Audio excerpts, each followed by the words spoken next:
Why do investors fall for scams? Fear and greed emotions. The scammers prey on our fear and greed emotions. I show you how they do that in some of the classes. Sometimes people are led in by a friend, family, co-worker. In some of those victim videos that I showed you, the father led in the sons and the daughters and the parents. Entire families were wiped out due to the fraud. They never checked them out. Broker, insurance agent, or advisor is duped, and they lead in a bunch of their clients into the fraud. Broker, insurance agent, or advisor is in on the scam. Yeah, it happens. And then you hear this stuff. It's proprietary. It's ground floor. You're going to get instant profits, or the impending doom. I'm going to save you from the coming devastation. All kinds of stuff like that. And then investors have this hubris, this ego. I'm smarter than everybody else. There's no way I'll become a victim of fraud. This is a great quote from The Art of War. I love this quote because it relates directly to investing. It is said that if you know your enemies and know yourself, you will not be imperiled in 100 battles. Know your enemies, know yourself. Extremely important. If you do not know your enemies but do know yourself, you will win one and you will lose one. If you do not know your enemies, know yourself, you will be imperiled in every single battle. So we're going to be covering the enemy today. In other classes, we spend a couple hours going over yourself, knowing about your fear and greed emotions and learning how to control those and what sets them off. But not today. So I hear, John, why is it so important for me to know about fraud and scams and shenanigans? I stick with the basics. I stick with the fundamentals. I've been with you 5 years, 10 years, 15 years. Some of you in the room about 20 years now. Okay? Why do I need to know about this? Well, first of all, Scott and I can't be with you 24 hours a day. Okay, that's why coming to these classes and learning about this stuff is so important.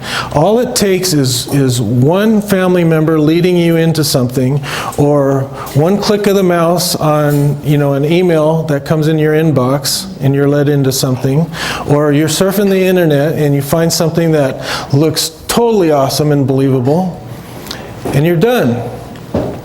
A seasoned investor, even all you guys that are seasoned in the room that have been doing it for a long time, understand that all healthy human beings are vulnerable to fraud. No one is immune. Without consistent education, you could be duped in the future. You always have to have your radar up, big time. These shysters are very good and convincing about what they do, and that's stealing money. Very good at what they do. Any investor that thinks they can't be deceived will be deceived. So here's a short video on how con artists have an easier time fooling smart people. They think that they know it all, especially, good investors, for instance, much more likely to fall for Ponzi schemes because they're so confident that they actually know exactly what's going on and that they can pick the right person with whom to invest. So if you look at a lot of Bernie Madoff's victims, these were really sophisticated people. You see the same thing, by the way, with skeptics. They sometimes make some of the best victims as well. There's one that I write about who fell for a psychic, which you would think is the absolute last thing that someone like that would ever fall for. But the reasoning goes, all psychics are fake, except for this one particular psychic. More intelligent people actually tend to be more trusting. People who trust more are obviously more likely to trust a con artist. And it turns out that trusting actually gets you quite far in life. That to build societies, to move forward as a civilization, you need to forge strong connections among one another. And to do that, you need to trust other people. So I think that those are the two factors that kind of combine to make more intelligent people very good victims for con artists.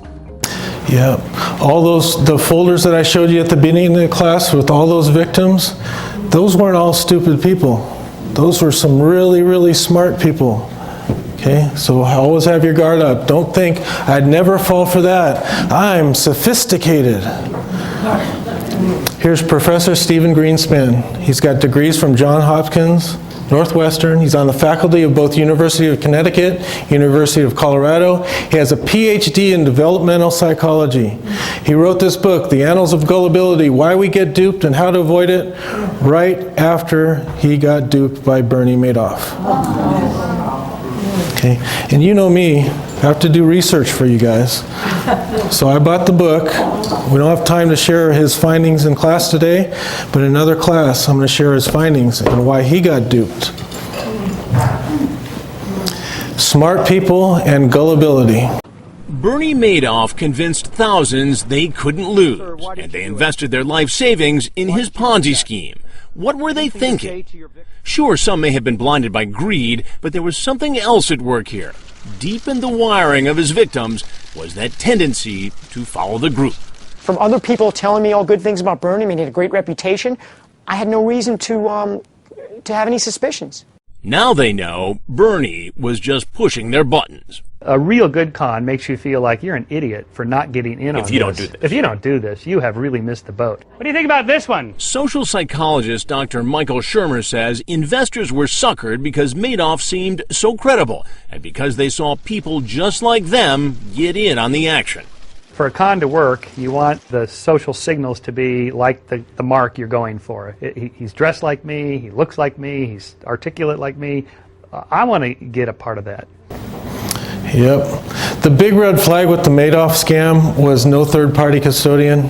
He was the one that ran the thing, and he was the one that issued the statements. There's no way for you to verify what he actually did. So he's able to send out the fake statements and all that kind of thing. Male, rich, and smart, you're a scammer's dream. Over the age of 65, 34% more likely to lose money to fraud than those under age 50. Partly because a little bit more trusting, partly because you guys have more money. Those of you that are over 65 here. So, no one here. Okay, and then Bernie Madoff and his proprietary investment secret. I can't tell you how I do it, just trust me. I get you these great returns with no downside volatility.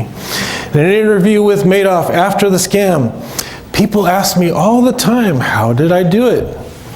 And I refuse to tell them, and they still invested. That'll never happen with us. Everything we do for you is out in the open.